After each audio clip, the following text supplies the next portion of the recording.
Bismillahirrahmanirrahim. Allahumma sholli wa sallim ala sayyidina Muhammadin wa ala alihi washabihi asma'in nama ba'du. Sedanten ingkang kula hormati wabil khusus teman bapak kula Kiai Haji Agus Ali Masyuri. Beberapa kiai yang tanpa ngurangi rasa hormat, saya hormati semua. Ini ada beberapa Gus. Ini saya ngaji insyaallah seperempat jam. Seperempat jam nanti yang menghisap Gus Kausar berapa Gus? 10 menit. 10 menit. Begini, sebetulnya saya membela semua umat Islam itu ahlul jannah. Karena saya ini ibarat marketing. Kalau orang Kristiani itu kan setiap orang mati sudah tenang bersama Bapak di surga. Jadi kampanye itu menarik sekali. Sementara kita sudah kiai, sudah imam masjid, sudah ulama, masih saja dikhawatirkan su'ul khotimah. Ini kalau kampanye ini tidak imbang, ini nanti saya takut kalah. Makanya saya bilang pokoknya semua orang mukmin itu ahlul jannah. Karena memang asli hadisnya seperti itu, man qala la ilaha illallah dakhalal jannah. Bahwa kemudian ada beberapa kiai yang mungkin wataknya itu pesimis, kemudian bikin sekian aturan-aturan yang sebetulnya itu cerminan dari pesimisnya. Terus seakan-akan masuk surga itu susahnya bukan main. Nah itu saya tidak setuju karena tadi pasti kalah dengan kampanye sebelah yang setiap orang mati dibilang sudah tenang bersama Bapak apa? Di surga.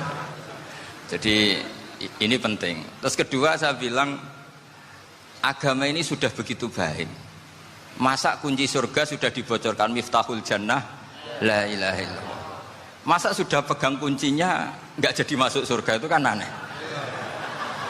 Ya sudah masuk saja, tapi tidak usah minta bantuan saya, masuk aja, kan sudah pegang kuncinya. Terus ketiga, kenangan terburuk saya ketika jadi kiai itu gini, saya ada beberapa guru SD datang ke saya. Ini agak-agak masalah besar. Gus, boleh enggak buka ujian nasional yang masih disegel? Semua guru bilang nggak boleh, itu kriminal kan. Ada satu guru yang bikin analogi agak kacau. Boleh saja. Wong ujian di kuburan saja dibocorkan para kiai nggak apa-apa. Itu.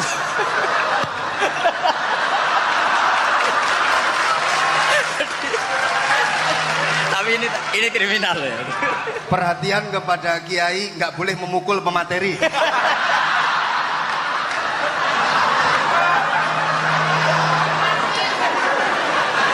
Jadi tentu itu analogi yang salah kan. Marrobuka kan, Tuhan kamu siapa, Nabi kamu. Tuhan kamu siapa, Nabi kamu siapa, imam kamu siapa. Ini kan sudah dibocorkan oleh para kiai. Artinya apa? Nak raiso jawab kebablasan gitu. Terus guru ini berpikir kalau ujian akhirat sekrusial itu saja bisa dibocorkan, kenapa ujian nasional tidak boleh? Tentu ini kias yang salah, saya tidak ngajari seperti itu. Tapi saya ngajari ke kalian betapa mudahnya masuk surga. Kunci jawaban sudah dikasih, kunci pintu masuk sudah dikasih. Kok sampai tidak masuk, ini kebablasan. Paling salah gurunya. Jadi ini kenapa saya sering cerita orang mukmin semuanya itu min ahlil jannah, itu saya jamin.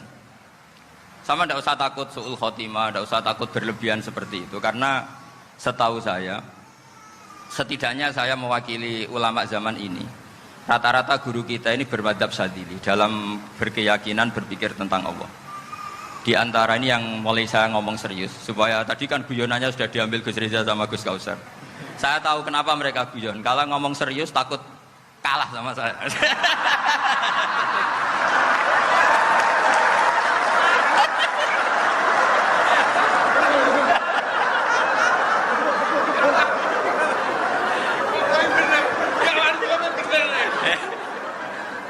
Karena saya ini sudah terkenal pemikir serius, jadi artinya itu satu kepintaran mengalihkan, ya, oh ya, sudah itu satu kecerdasan.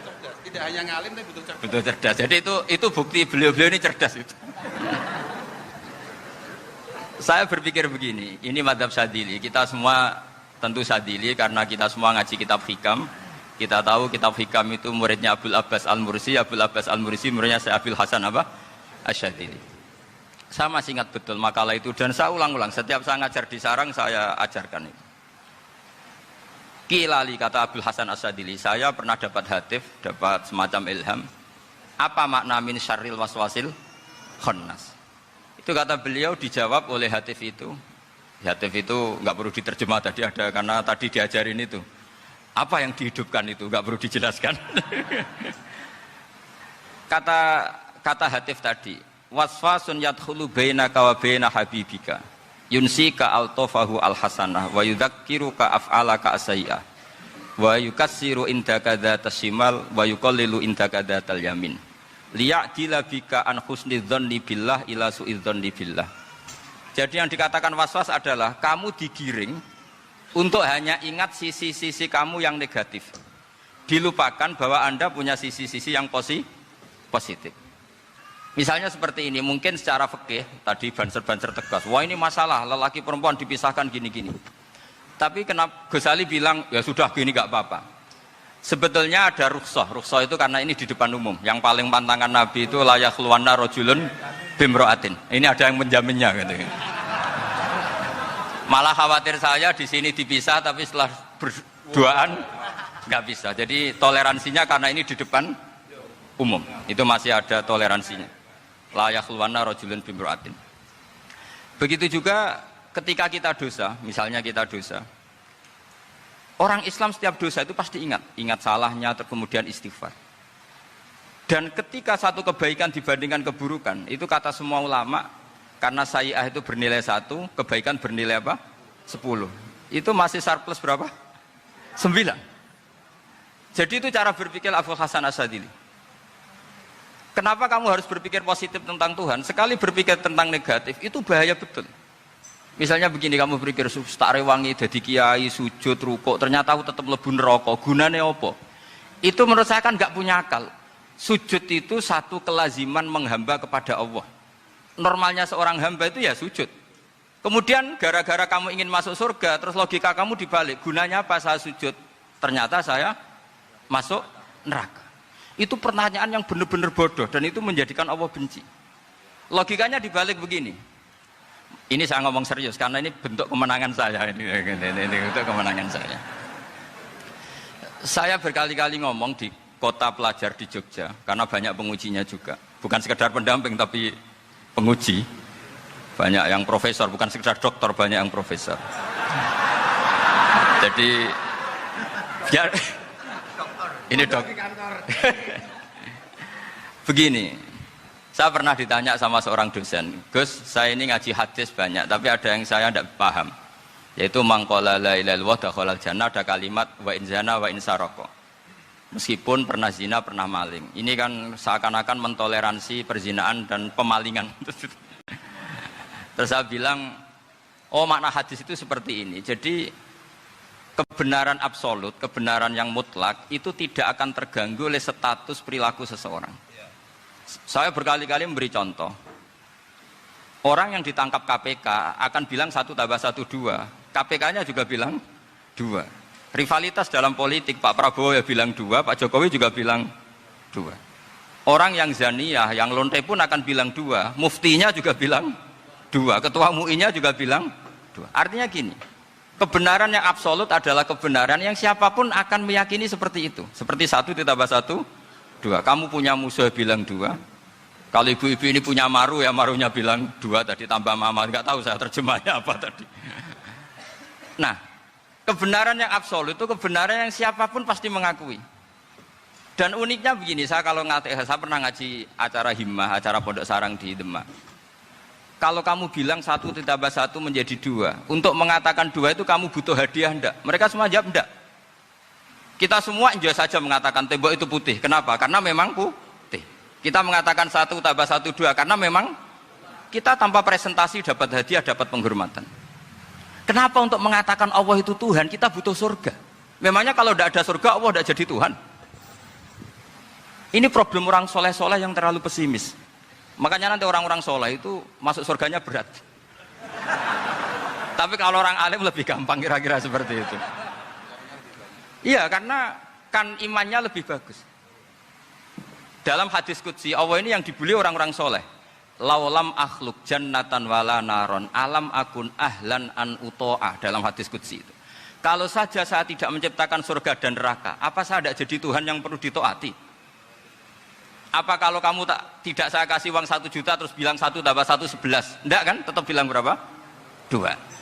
Kalau kebenaran absolut yang 1 tambah 1 kamu bilang 2 meskipun tanpa mendapat hadiah. Kenapa untuk bilang Allah Tuhan kamu butuh hadiah surga?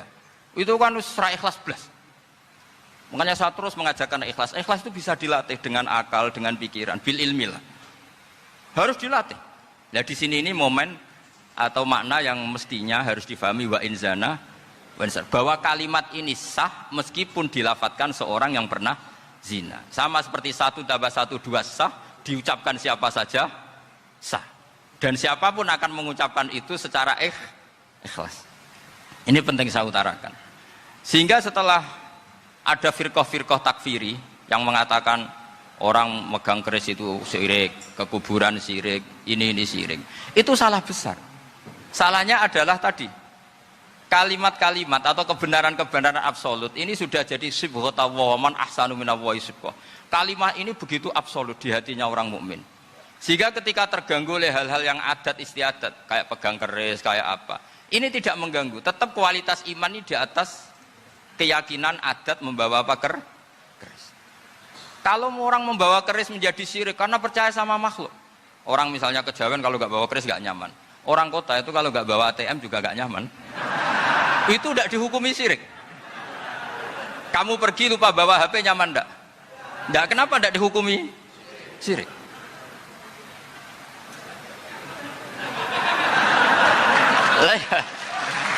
Jadi ini logika-logika. Jadi makanya ini Gus Reza boleh kritik saya itu berkali-kali bilang saya termasuk ulama yang mau bikin gerakan cangkem elek.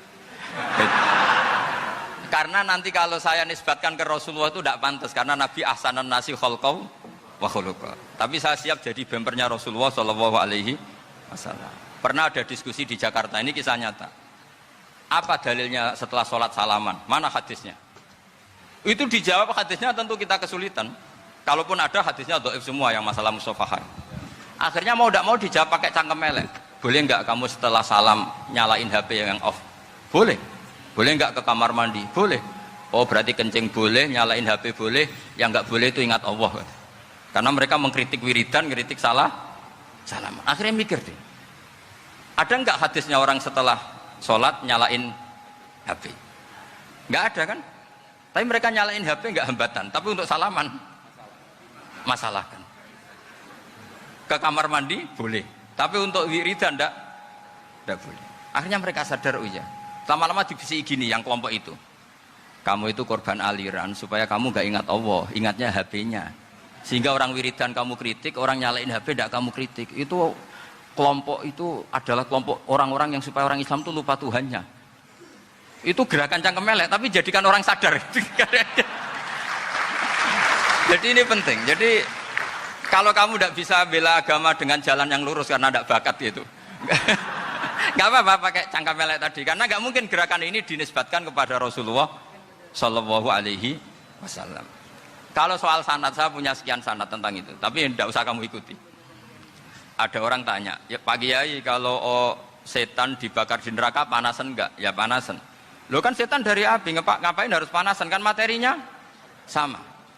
Terus Kak Kiai tadi gak kesulitan, dia ngambil pasir, disawero di wajahnya. Wah sakit Kiai, kamu kan dari tanah, kena tanah kok. Jadi itu ada sekian, artinya gini ya, kalau kesulitan jawab pakai baik-baik ya sudah pakai cangkem elek itu aja karena. Tapi tentu kan gerakan ini tidak mungkin dinisbatkan kepada para nabi. Tapi saya pastikan meskipun nggak bisa dinisbatkan kepada para nabi dari segi cangkem elek tadi, tapi secara semangat itu sama. Saya punya sekian contoh. Benar Gus Riza tadi gojok saya sengawur-ngawurnya itu masih punya sanad. Itu pas saya ngawur pun masih punya apa? Sanad.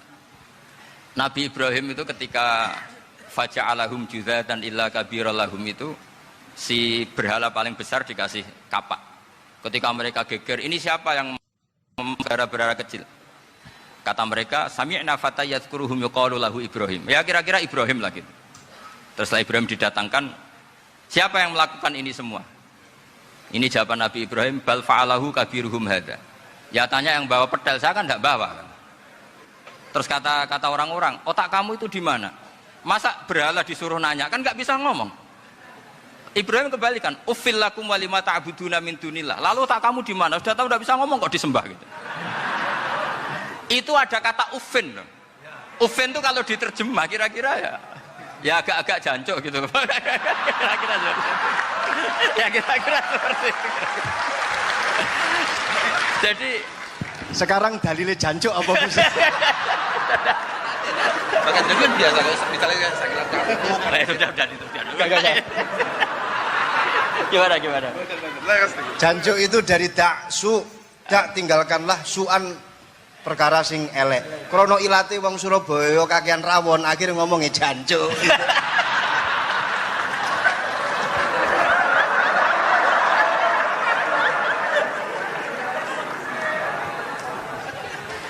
Jadi mulai dulu melawan kebatilan itu harus pakai logika yang vulgar. Karena memang nggak mungkin dengan bahasa-bahasa priayi itu nggak mungkin. Dan ini penting saya utarakan. Nah, kalau nanti nggak mungkin dinisbatkan kepada Rasul karena Nabi adalah ahsanan nasi khalqa wa khuluqa, kita yang ngambil alih saja. Gus Reza, saya, Gus Kaustan ini cara cangkem elek kan pantas. Luas. Selain bakat ya sudah natural. Karena memang itu cara kita menjelaskan kebenaran. Saya ulang lagi, itu cara kita menjelaskan apa? Kebenaran. Mau tidak mau.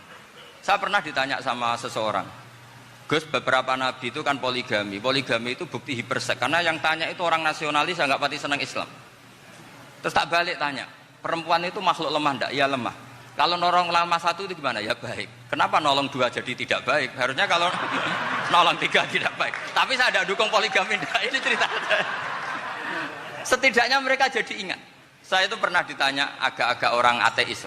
Dia benci Islam tapi neliti Islam. Pertanyaan kedua, kenapa dalam perang itu seakan-akan Nabi itu perampok? Hartanya orang kafir disita kemudian menjadi ghanimah. Itu kan kayak ngerampok.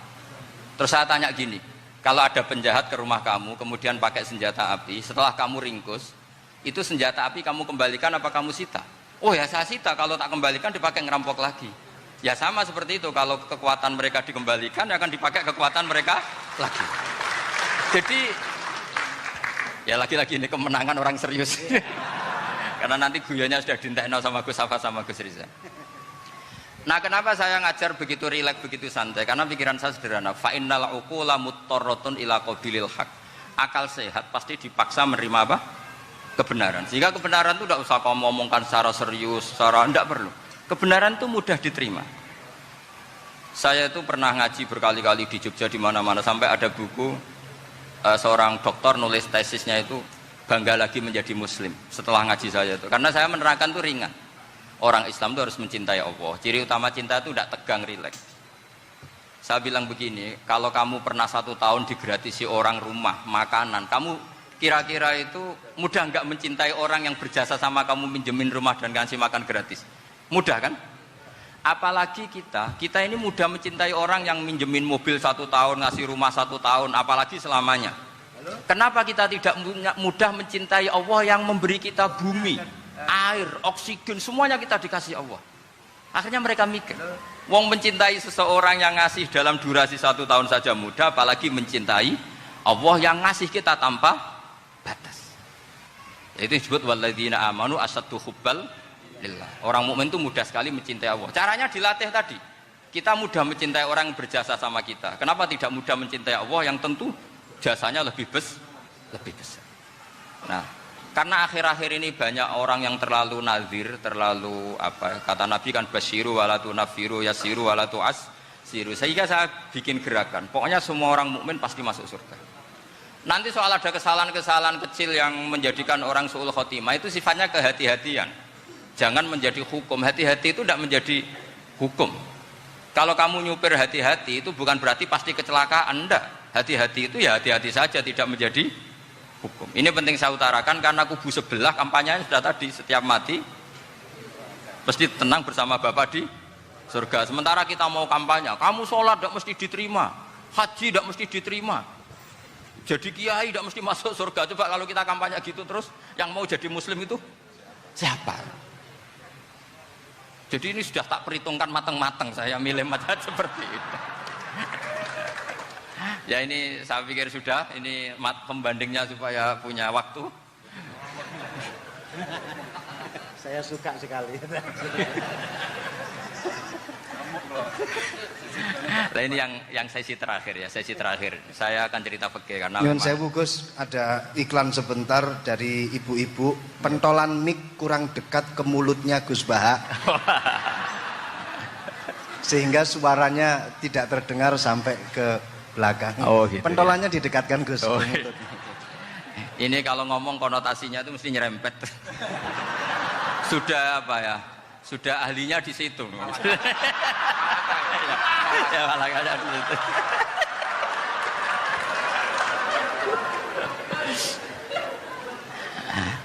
Dalam sesi terakhir saya cerita pentingnya pembanding.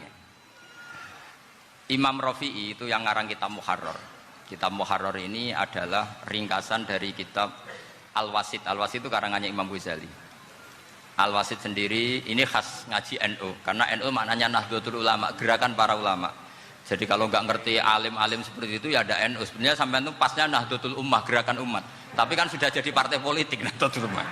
Karena yang katakan NU itu Nahdlatul Ulama, gerakannya para ulama. Imam Rafi'i itu berpendapat sujud itu cukup pakai batuk, pakai jidat. Itu dalam kitab Muharrar. Wal asoh anna sujud yasihu mau cukup biwatil jabhah.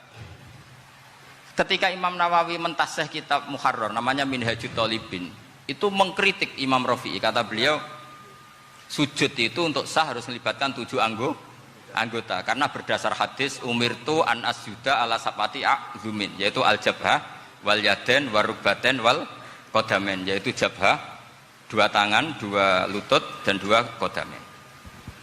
Akhirnya saya ngecek di kitab asli, Imam Rafi'i termasuk Ashabut Tarjih dan Imam Nawawi. 2 orang ini khilaf. Kan nggak mungkin kita sebagai musokhehnya, karena yang khilaf ini 2 ulama besar, satu Imam Rafi'i, satu Imam siapa? Nawawi. Kita tidak bisa hanya ngikuti Fathul Mu'in yang mengatakan idza khalafan Nawawi war Rafi'u qudiman Nawawi, tidak bisa, karena Imam Nawawi ini sering nginduk sama kitabnya Imam Rafi'i karena senior Imam Rafi'i. Setelah saya cek di kitab kitab asli Mamba ya, satu sumbernya semua mazhab apa? Syafi'i. Ternyata Imam Syafi'i nak ngedikan hanya begini. Wa uhibbu, saya suka setiap orang Islam sujud itu melibatkan 7 anggota karena itu aman, pasti sah. Tapi wayah tamilu, kata beliau, tapi mungkin saja sujud hanya watul jabah itu sah. Kenapa kata Imam Syafi'i? Liqaulihi sallallahu alaihi wasallam atau li du'aihi apa sallallahu alaihi wasallam fi sujud sajadalaka wajhi wa sam'i wa basari. Nabi ketika sujud itu hanya berdoa, ya Allah sujud kepada engkau wajhi wa sam'i wa basari. Nabi tidak menyebut wayadi wa rubati wa qadami. Sehingga saya berkali-kali bener kata Gus, saya ini pembela umat sing sujute 7 anggota ya taklem pantes dadi Rais Suriah. Itu. Yang sujute bathuk tok ya tetap sah ngikuti mazhabnya Imam Rafi'i. Meskipun itu tidak saya anjurkan. Tentu tidak saya anjurkan. Alasannya Imam Syafi'i tadi, Rasulullah pernah berdoa dengan kata-kata sajadalaka wajhi, bukan diteruskan wayadi warubati wakoda. Sehingga fal khilaf huna bakin ala khiddati kalau dalam bahasa fikih. Khilaf biar tetap sesuai aturan khilaf masing-masing. Enggak perlu kamu menggugurkan pendapat Rafi'i yang mengesahkan sujud hanya pakai jabah. Ini penting karena tadi seperti saya katakan, yang sujud anggota itu ya masuk swarga mergo pintere, sing nganggo bathuk tok yang mlebu swarga mergo gobloke tadi, karena aksaru ahlil jannah al-bulhu. Nah ini madzhab saya. Jadi saya itu ingin umat Islam itu baik-baik saja. Iya betul. Madzhabin jenengan. Ya. Karena tidak mungkin lah kita tidak bela Islam di zaman akhir, tidak mungkin, karena di kubu sebelah kampanyenya sudah seperti itu. Kalau kita ngomong ikhtiyat, kiai ra mesti mlebu swarga, sing salat ngethuk ra mesti husnul khotimah, wah akan jadi repot. Saya ini pengagum teori ikhlas, dilatih bil ilmi, saya ulang lagi, dilatih bil ilmi. Saya ini malunya tadi saya mengatakan 1 tambah 1 2, itu meskipun tidak ada yang memberi hadiah tetap saya katakan 2. Saya mengatakan air itu dingin, tidak ada yang ngasih hadiah, saya akan bilang kalau air itu dingin, kalau api itu panas. Untuk hakikat-hakikat seperti itu saja saya jujur tanpa ingin imbalan. Tapi ketika hakikat mengenai Allah kok saya minta imbalan surga dan neraka, ini apa-apaan? Kira-kira gitulah, Rois Suryah macam apa gitu.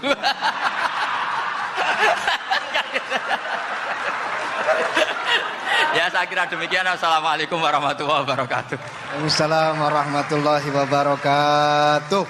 Alhamdulillah. Baru kali ini ada seminar yang dikritik terus sama pemateri itu pendampingnya. Mestinya pembandingnya.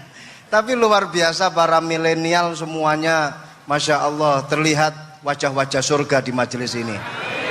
Walaupun toh yang hadir tidak semuanya milenial, ada post milenial juga di sini. Ada yang Gus dan juga ada yang Kiai. Kalau Gus biasanya kan masih bisa tolah-toleh, kalau Kiai harus fokus. Tapi yang paling fleksibel di PWNU Jawa Timur, yang paling enak gitu adalah beliau, Kiai Haji Agus Ali Mazhuri. Enaknya pripun? Dadi Kiai ya iso, dadi Gus ya iso. Itu posisinya paling enak di antara pengurus-pengurus yang lain. Tepuk tangan untuk beliau, nggak apa-apa. Langsung saya buka pertanyaan. Yang ditanya 2 orang, jangan pendampingnya. Yang ditanya 2 orang. Kalau enggak Gus Baha, Gus Kausar. Saya hitung sampai 10, enggak ada pertanyaan, kita tutup dengan doa. 1, 10. Ada yang 2 mawon nggih, pertanyaannya 2. 1, monggo. Yang perempuan, saya ingin yang perempuan, monggo. Sudah 2. Silakan.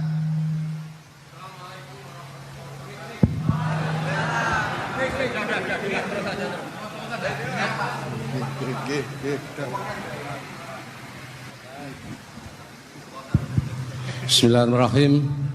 Assalamualaikum warahmatullahi wabarakatuh.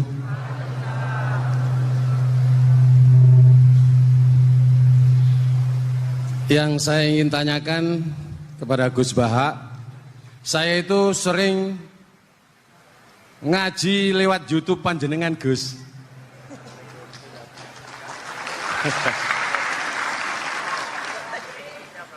Insya Allah ilmu saya tambah walaupun tidak banyak.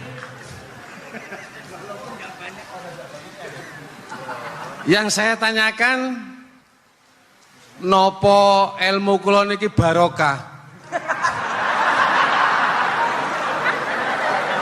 Yang pertama, karena saya ngaji lewat YouTube panjenengan, saya tidak izin. Untuk itu hari ini saya izin panjenengan. Mudah-mudahan ilmu ingkang saya dapat dari panjenengan niku saged barokah niku Gus. Terima kasih. Wassalamualaikum warahmatullahi wabarakatuh. Waalaikumsalam warahmatullahi wabarakatuh. Langsung mawon Gus nggih, yang satunya dulu. Siapa aja? Oh gitu. Monggo Gus. Itu tetap barokah dan kebaikan itu mah nggak perlu minta izin. Kalau kebaikan minta izin jadi repot. Jadi kalau dalam kitab fikih disebut iktifaan bil idzni syar'i, karena syara akan selalu memberi izin sama kebaikan. Itu udah hanya masalah YouTube sampean. Tadi melihat wajah Gus Ali ibadah, pamit dulu. Nanti kalau ada orang alim lewat mau lihat juga pamit dulu. Lama-lama mau baca sholawat, ya Rasulullah pamit dulu mau baca sholawat. Jadi semua kebaikan itu cukup iktifaan bil idzni syar'i. Ya jelas ini ya. Terima kasih. Jangan lupa pulsane tuku dhewe lek ndelok YouTube. Wifi-nya juga jangan nyolong. Harus passwordnya izin kepada yang punya wifi. Baru nanti 100% barokah. Mbak yang belakang bisa berdiri, yang mau tanya tadi. Ya, silakan. Bismillahirrahmanirrahim. Assalamualaikum warahmatullahi wabarakatuh. Mohon izin Yai Gus, saya di sini mau tanya. Selain sebagai pelajar santri, saya juga sebagai seorang mahasiswi di salah satu universitas di Surabaya. Yang saya tanyakan sebagai pemuda milenial, kita semua tahu bagaimana keadaan demokrasi negara Indonesia saat ini. Yang saya tanyakan, bentuk dari hubul waton minal iman. Hubul waton di sini, bolehkah saya sebagai seorang mahasiswi menyuarakan pendapat saya, berjuang bentuk ijtihad demi keadilan berupa demonstrasi?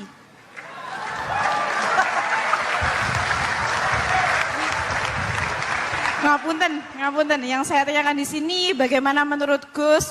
Apakah saya melakukan demonstrasi ini sudah baik atau sangat baik atau mungkin perlu dikaji kembali? Terima kasih. Wassalamualaikum warahmatullahi wabarakatuh. Hubungan antara demonstrasi dan hubbul wadon minal iman. Hah? Oh ya, hubbul waton minal iman. Monggo Gus.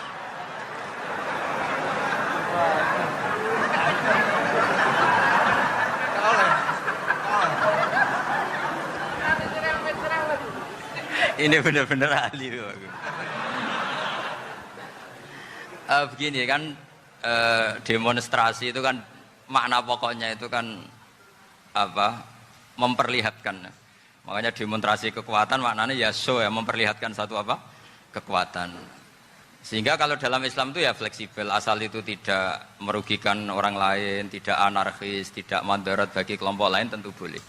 Bahkan kalau tidak menyuarakan suara kita tentu dengan cara-cara yang tetap islami ya, itu malah kita disalahkan karena berarti tidak ikut bertanggung jawab terhadap proses bernegara, tapi tentu disuarakan secara konstitusional dan secara baik.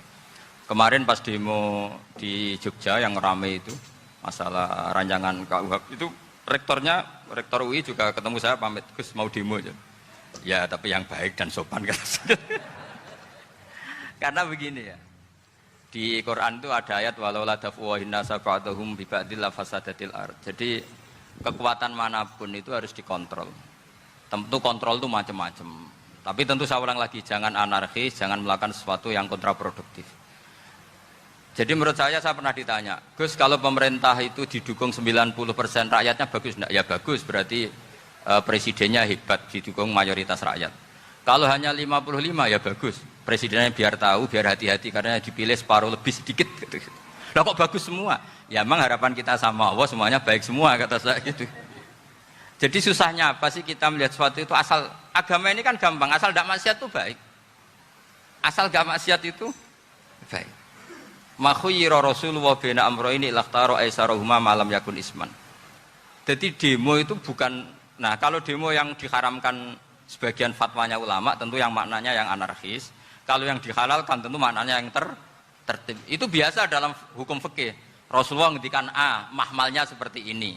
Rasulullah ngendikan B, mahmalnya seperti ini. Karena kadang ngendikane Nabi cara zahir itu berlawanan. Misalnya Nabi ditanya, amal paling baik apa ya Rasulullah?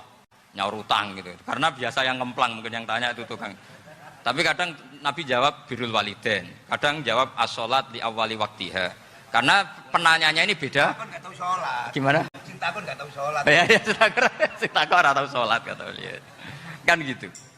Jadi ini penting saya utarakan karena zaman Nabi itu ya biasa Nabi misalnya ngendikan sesuatu itu.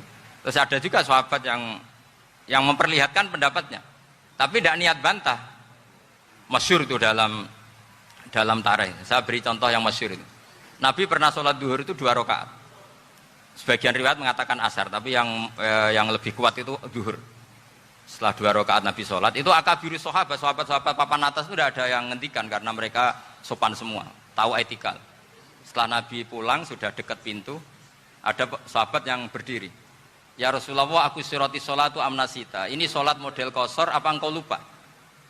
Tapi sahabat yang nggak tanya, ini niatnya malah lebih agak-agak buruk. Baguslah kalau sholat terbaru 2, berarti besok ya 2. Karena pakai teori nasah mansuh, berarti hukum itu pakai yang terbaru. Jadi gayanya tidak tanya, tapi lebih sama mungkin yang setuju undang-undang tadi ya tentang rumah tangga, kalau istri nggak mau dikumpuli tetap dipaksa, nanti suaminya bisa dilaporkan ke pengadilan gitu. Saya pasti mikir saya bukan masalah pengadilannya, pasti istrinya cantik. Kalau jelek kan nggak mungkin dipaksa. Ini ketularan. Jadi saya cara berpikir tuh, jadi tak pikir lucunya saja, bukan pikir serius. Ketularan ya sudah ketularan ini. Karena keburukan itu mudah nular. Akhirnya Nabi kembali lagi, enggak, kullu dzalika lam yakun, semua itu enggak terjadi.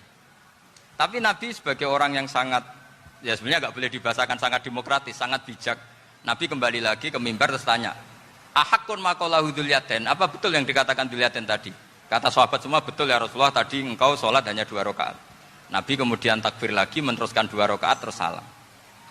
Artinya kalau demonstrasi itu dengan makna mengutarakan pendapat dengan cara yang dijamin konstitusi, ya itu kan normal-normal saja, nggak ada masalah. Saya pernah derekno bapak, itu ada pertanyaan yang benar-benar mengusik saya. Ada orang miskin datang ke bapak, Pak Yai, dadi wong melarat itu ra enak. Sajane ya wis suwe dadi wong melarat ra enak. Itu pas Ramadan. Kenapa kata bapak? Bapak saya itu teman akrabnya Gus Ali, itu senengannya ya guyon, mau meninggal aja masih guyon. Bapak itu guyon terus. Kenapa aja? Sudah puasa nggak makan, buruh orang, macul itu kan berat. Mau istirahat nggak boleh karena buruh orang. Enak jadi wong sugih puasa diam di rumah gini-gini terus. Terus kata bapak saya gini, enak wong melarat. Jadi wong sugih nak puasa berat. Kok sakit ya? Esok mangan pecel, awan rawon. Enggak sore sidik sate. Jadi yang harus ditinggalkan itu banyak. Nak sampean kan biasa meninggalkan itu semua. Semenjak itu dia, oh iya, nak ngono podo-podo abot.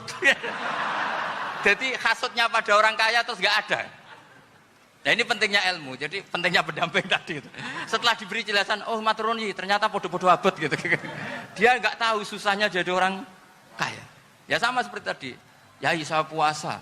Kerja gini-gini bojo sitok elek terus dari yang bojone 4 cantik semua abot aku.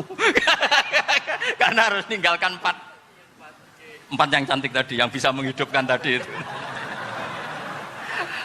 Itu kan juga demonstrasi, artinya mengutarakan apa yang, jadi itu saya pikir seperti itu. Ya ini pokoknya gitu aja ya. Assalamualaikum warahmatullahi wabarakatuh. Waalaikumsalam warahmatullahi wabarakatuh. Tepuk tangan untuk beliau. Kita doakan semoga beliau sehat walafiat, panjang umur, jembar rezeki. Assalamualaikum warahmatullahi wabarakatuh.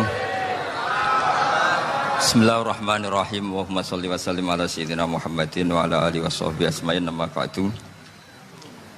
Sedanten ingkang kula hormati wabil khusus teman bapak kula Kiai Haji Agus Ali Masyuri. Beberapa kiai yang tanpa ngurangi rasa hormat, saya hormati semua. Ini ada beberapa Gus. Ini saya ngaji insya Allah 1/4 jam. 1/4 jam nanti yang menghisap Gus Kausar berapa Gus? 10 menit. 10 menit.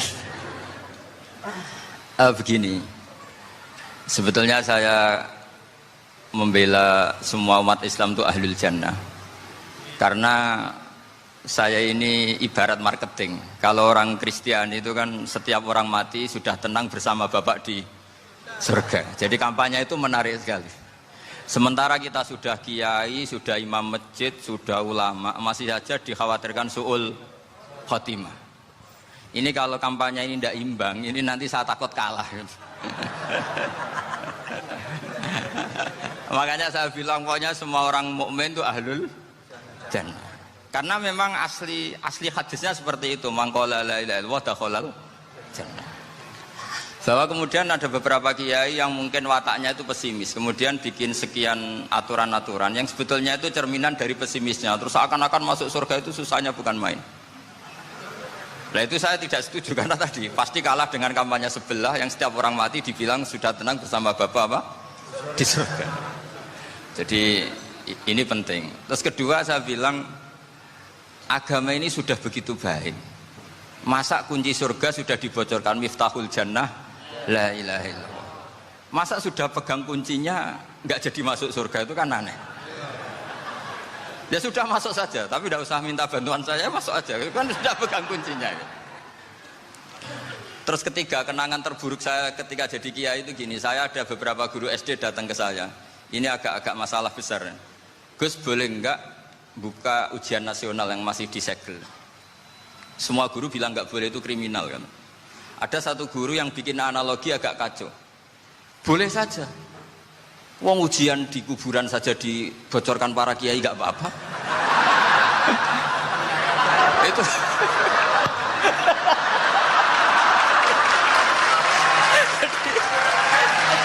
tapi ini kriminal ya. Perhatian kepada kiai, nggak boleh memukul pemateri.